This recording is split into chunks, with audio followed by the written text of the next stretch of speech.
ఇప్పుడున్న బిజీ లైఫ్లో మనం ఎక్కువ ఫేస్ చేసేది హెయిర్ ఫాల్ ప్రాబ్లం.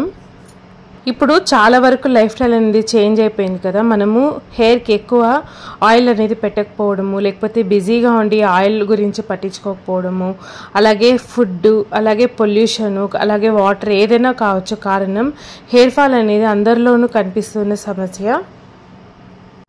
ఏజ్ ఎంతైనా కావచ్చు, వైట్ హెయిర్ అనేది అందరికీ కామన్ అయిపోయింది. ఇటువంటి సమస్యలన్నింటినీ మనం చెక్ పెట్టచ్చు. ఇంట్లోనే ఈజీగా హెయిర్ ఆయిల్ అనేది ప్రిపేర్ చేసుకొని, ఒక టైం అనేది సెట్ చేసుకొని మనం హెయిర్ ఆయిల్ అనేది ప్రిపేర్ చేసుకొని, అలాగే హెయిర్కి కరెక్ట్గా సెట్ చేసుకున్నామంటే హెయిర్ని బాగా కాపాడుకోవచ్చు. మనకు ఇంట్లో దొరికే చిన్న చిన్న వస్తువులతోనే మనం హెయిర్ ఆయిల్ని ఎలా ప్రిపేర్ చేసుకోవాలో చూపిస్తాను. మార్కెట్లో దొరికే రకరకాల హెయిర్ ఆయిల్స్ కంటే ఇలా మనం ఇంట్లోనే ప్రిపేర్ చేసి పెట్టుకున్నామంటే హెయిర్ ఆయిల్ అనేది చాలా మంచిగా ఉంటుంది. ఈ హెయిర్ ఆయిల్ని ప్రిపేర్ చేసుకోవడానికి 2 లీటర్ల కొబ్బరి నూనె తీసుకోవాలి. ఇది ఫ్రెష్ హెయిర్ ఆయిల్ అంటే గానుగు నూనె. ఒకవేళ మీకు గానుగు నూనె దొరకకపోతే పారాషూట్ ఆయిల్ అయినా తీసుకోవచ్చు. ఇలా గానుగు నూనె అయితే మనకు ఎక్కువ రోజులు స్టోర్ ఉంటుంది, అంటే స్మెల్ అనేది రాదు ఎన్ని డేస్ అయినా కూడా. 2 లీటర్ల కొబ్బరి నూనెకి ఎంతెంత కొలత వేసుకోవాలో చెప్తాను. 2 లీటర్ల కొబ్బరి నూనెకి 400 గ్రాముల వరకు పెద్ద ఉసిరికాయలు తీసుకోవాలి. ఇలా ఉసిరికాయలను తీసుకొని బాగా కడుక్కొని తెమ్మేమి లేకుండా తుడిచిపెట్టుకోవాలి. ఇప్పుడు ఒక చిన్న రోల్ తీసుకొని ఉసిరికాయలు ఒక్కొక్కటి వేసుకుంటూ మనం అందులో నుంచి గింజ అనేది తీసేయాలి. ఇలా దంచుకున్నామంటే మనకు అందులో నుంచి గింజ అనేది వచ్చేస్తుంది. చూడండి, ఇలా గింజ అనేది మనం బయట తీసేసుకోవాలి. ఇలా ఉసిరికాయలంతా బాగా దంచి పెట్టుకోవాలి. అంటే ఇలా మరీ పేస్ట్ లాగా కాకుండా ఇలా కచ్చపచ్చగా దంచి పెట్టుకోవాలి. ఇది పక్కన పెట్టేసుకుందాం. ఇప్పుడు ఇంకా మనకు కావాల్సిన మిగతావి కూడా తీసుకుందాం. ఇది ఉసిరి ఆకు. ఇప్పుడు మనం దంచి పెట్టుకున్నాం కదా ఉసిరికాయలు, ఆ కాయలాకు. ఇది కూడా మనకు ఒక 2 కప్పులు, అంటే మన పిడికిడితో 3 పిడికిళ్ళు వచ్చేటట్లు ఆకు తీసుకోవాలి. తర్వాత గోరింటాకు. ఇది ఒక 2 లీటర్లకు కొలత. 2 లీటర్లకి మన పిడికిడితో ఒక 4 పిడికిళ్ళు గోరింటాకు తీసుకోవాలి. తర్వాత మందారమాకు కూడా 3 నుంచి 4 పిడికిళ్ళు తీసుకోవాలి. ఇవన్నీ మనకు న్యాచురల్గా దొరికేవి. చాలా చాలా మంచిది హెయిర్కి అనేది. కొంచెం ఓపిక చేసుకొని వారానికి ఒక్కసారి ఇలా పచ్చాకులు కూడా మనము రుబ్బుకొని తలకు పెట్టుకోవచ్చు. హెయిర్ అనేది బాగా గ్రోత్ ఉంటుంది, అలాగే హెయిర్ ఫాల్ కూడా బాగా తగ్గుతుంది. ఒక చిన్న చిట్కా, ఇక్కడ మనము అన్నము వారుస్తాం కదా, అంటే మనం అన్నం వంచినప్పుడు వస్తుంది కదా గెంజి అనేది, ఆ గెంజిలో ఈ మందారమాకు, గోరింటాకు, అలాగే ఈ ఉసిరికాయ ఆకుని కొద్దిసేపు నానబెట్టుకొని బాగా మెత్తగా పేస్ట్ లాగా చేసుకొని తలకు పెట్టుకున్నామంటే వారానికి ఒక్కసారి చాలా చాలా మంచిది హెయిర్కి. ఇప్పుడు ఈ ఆకులన్నిటినీ ఇలా దుసేసుకోవాలి. ఈ కొమ్మలు అనేది ఉండకూడదు ఉసిరాకులకు. ఆకులు ఇలా తీసుకోవాలి. అలాగే మందారమాకు కూడా చిన్న చిన్న ఆకులుగా ఇలా తుంపేసుకోవాలి.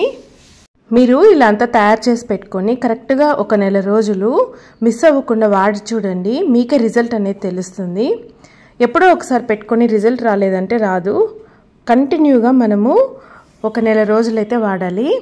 ఇలా మందారం పువ్వులు ఉంటాయి కదా, ఎటువంటి మందారం పువ్వులైనా, ఏ రకం మందారం పువ్వు అయినా పర్వాలేదు, ఇలా మందారం పువ్వులు కూడా తీసుకోవాలి. ఇలా మందారం పువ్వులకు పైన ఈ పసుపు కలర్లో ఉంది కదా, అది కూడా మనం తీసుకోవాలి. అది తుంచకూడదు.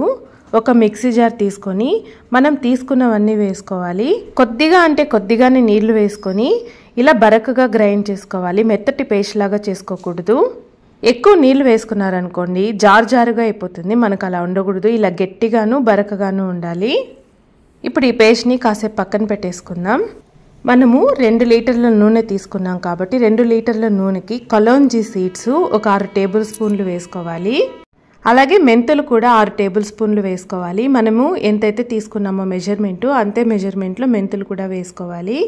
అలాగే పచ్చి బియ్యం ఉంటాయి కదా, బియ్యము ఒక 3 నుంచి 4 టేబుల్ స్పూన్ల వరకు వేసుకోవాలి.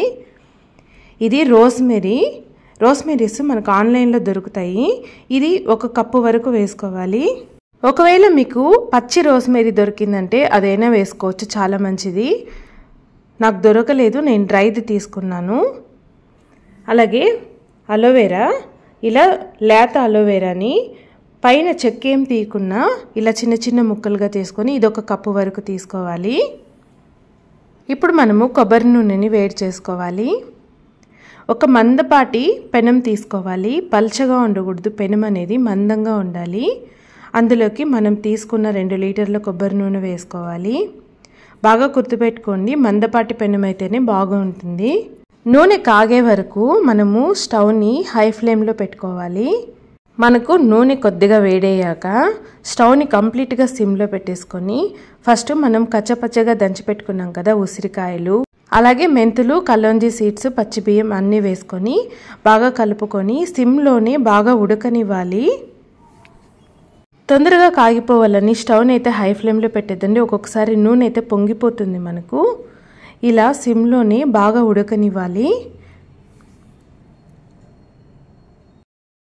దీనికంతా కొద్దిగా ఓపిక ఉండాలి. కొంచెం ఓపిక చేసుకున్నామంటే మంచి నూనె అయితే తయారు చేసుకోవచ్చు. ఇప్పుడు వీడియోలో కనిపిస్తున్నట్లు నూనె అలా బుడగలుగా వచ్చేటప్పుడు అలోవెరాను కూడా వేసుకోవాలి. వేసుకొని బాగా కలుపుకోవాలి. ఒక 4 నుంచి 5 నిమిషాల వరకు అలోవెరా అనేది ఉడికాక మనం తయారు చేసి పెట్టుకున్నాం కదా పేస్ట్, అది కూడా వేసుకోవాలి. పేస్ట్ వేసేటప్పుడు కూడా నూనె అనేది ఖచ్చితంగా కంప్లీట్గా సిమ్లోనే ఉండాలి. మందపాటి పెనం తీసుకున్నాం అనుకోండి, మనము ఇలా పేస్ట్ వేసుకున్నప్పుడు కింద అడుగంటుకున్నా ఉంటుంది. పేస్ట్ వేసుకున్నాక బాగా కలుపుకోవాలి. కలుపుకొని ఒక 10 నుంచి 15 నిమిషాల వరకు అలాగే వదిలేసేయాలి. 10 నుంచి 15 నిమిషాల తర్వాత మనకు కొద్దిగా కలర్ మారింది చూడండి. అప్పుడు మనం రోస్మెరీ తీసుకున్నాం కదా, ఆ రోస్మెరీని కూడా వేసుకొని బాగా కలుపుకోవాలి. ఇది ఉడకంగా మనకు కలర్ అనేది బాగా చేంజ్ అయిపోతుంది. అంతవరకు మనము మధ్య మధ్యలో కలుపుతూ నూనె అయితే బాగా కాంచుకోవాలి. ఈ నూనెని మనం హెన్నా నూనె అని కూడా అనొచ్చు. రిజల్ట్ అయితే సూపర్గా ఉంటుంది. మీరు కూడా ఒక్కసారి ఇలా నూనె తయారు చేసుకొని ట్రై చేసి చూడండి. హెయిర్ ఫాల్ ఎక్కువ ఉన్నవాళ్ళు, హెయిర్ గ్రోత్ తక్కువ ఉన్నవాళ్ళు చాలా మంచి రిజల్ట్ ఉంటుంది. ఇలా మనకు కలర్ అనేది చేంజ్ అవుతుంది చూడండి. కొంచెం నల్లగా అయితే మారిపోతుంది. మనకు కలర్ అనేది చేంజ్ అయ్యాక ఇప్పుడు ఈ స్టేజ్లో మనము మంటను మీడియం నుంచి హై ఫ్లేమ్ మధ్యలో పెట్టుకోవాలి. ఇప్పుడు మనము ఫ్లేమ్ని అడ్జస్ట్ చేసుకున్నాక గరిటెతో కలుపుతూనే ఉండాలి, ఆపకూడదు.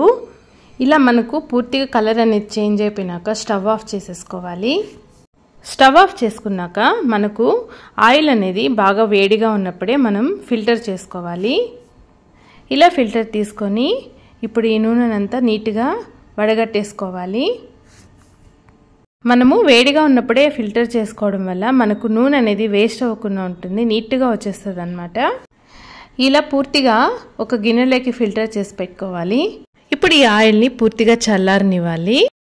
మనం ఫిల్టర్ చేసి పెట్టుకున్నాక మనకు వేస్ట్ అనేది ఉంటుంది కదా, అదే అన్నమాట ఇది. ఇలా వచ్చిన వేస్ట్ని కూడా మనము హెన్నా పౌడర్లోకి యూస్ చేసుకోవచ్చు. దీన్ని ఎలా తయారు చేయాలో చూపిస్తాను. ఒక మిక్సీ జార్ తీసుకొని మనము వడకట్టినాక మనకు వేస్ట్ అనేది వస్తుంది కదా, అంతా ఈ జార్లోకి తీసుకోవాలి. తీసుకొని ఇలా మెత్తగా పేస్ట్ లాగా చేసుకున్నామంటే అందులో మనకు ఇంకా మిగిలిపోయిన ఆయిల్ అయితే ఇలా వచ్చేస్తుంది. దీన్ని మళ్ళీ ఫిల్టర్ సహాయంతో నీట్గా ఫిల్టర్ చేసేసుకోవాలి. దీనివల్ల మనకు ఆయిల్ అనేది 0 వేస్ట్ అయితే ఉంటుంది. ఇది కొద్దిగా లాంగ్ ప్రాసెస్, కానీ మనకైతే ఆయిల్ అనేది వేస్ట్ లేకుండా నీట్గా వచ్చేస్తుంది. ఇలా మనము నీట్గా ఫిల్టర్ చేసుకోవాలి. ఇలా ఫిల్టర్ చేసుకున్నాక మనకు ఆయిల్ అనేది ఇలా వచ్చేస్తుంది. మనకిప్పుడు హెల్దీగా ఉండే హెయిర్ ఆయిల్ అనేది రెడీ అయిపోయింది. ఇలా తయారు చేసి పెట్టుకున్న హెయిర్ ఆయిల్ని గ్లాస్ బాటిల్లోకి స్టోర్ చేసుకొని పెట్టుకోవాలి. వారంలో 4 సార్లు ఈ హెయిర్ ఆయిల్ని రాత్రులలో పడుకునే ముందు కొద్దిగా గోరువెచ్చగా చేసుకొని తలకు పట్టించి మరుసటి రోజు తలస్నానం చేయండి. హెయిర్ అనేది పట్టుకుచ్చులాగా ఉంటుంది, అలాగే హెయిర్ గ్రోత్ కూడా ఉంటుంది. హెయిర్ ఫాల్ కూడా 90% అయితే తగ్గిపోతుంది ఒక నెలలోనే. చూడండి, ఈ పౌడర్ని కూడా మనం వేస్ట్ చేయకుండా మనం హెన్నా పౌడర్ మిక్స్ చేసుకుంటాం కదా, అప్పుడు ఈ పౌడర్ని మిక్స్ చేసుకొని తలకు పెట్టుకోవచ్చు. మనం తీసుకున్న ప్రతి ఒక్క దాంతో 0 వేస్టేజ్గా అయితే మనకి healthy hair oil and healthy powder అయితే రెడీ అయిపోయింది. మీకు నా వీడియో కనుక నచ్చినట్లయితే please like, share and subscribe. Thank you.